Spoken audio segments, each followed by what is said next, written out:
സിഖ് മതനിന്ദ നടത്തിയതിന് അകാൽ തഖ്ത് വിധിച്ച ശിക്ഷ അനുഭവിച്ച് അകാലിദൾ നേതാവും പഞ്ചാബ് മുൻ ഉപമുഖ്യമന്ത്രിയുമായ സുഖ്ബീർ സിംഗ് ബാദൽ ശിക്ഷയുടെ ഭാഗമായി അമൃത്സറിലെ സുവർണക്ഷേത്രത്തിന്റെ പ്രവേശന കവാടത്തിന് മുന്നിൽ വീൽചെയറിൽ കുന്തവും പിടിച്ച് കാവലിരുന്നു.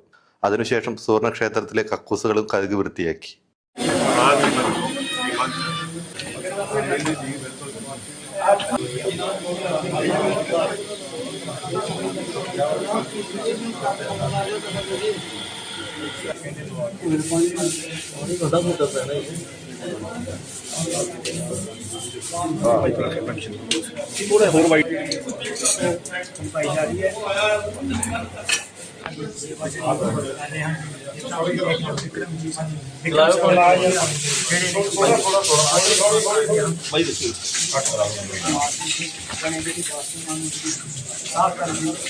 പഞ്ചാബിലെ വിവിധ ഗുരുദ്വാരകളിൽ 2 ദിവസം കാവൽ നിൽക്കണം, കഴുത്തിൽ പ്ലക്കാർഡ് ധരിക്കണം, കയ്യിൽ കുന്തം കരുതണം, കൂടാതെ 1 മണിക്കൂർ കീർത്തനങ്ങൾ ആലപിക്കണം തുടങ്ങിയ ശിക്ഷകളായിരുന്നു അകാൽ തഖ്ത് ബാദലിനുമേൽ ചുമത്തിയത്.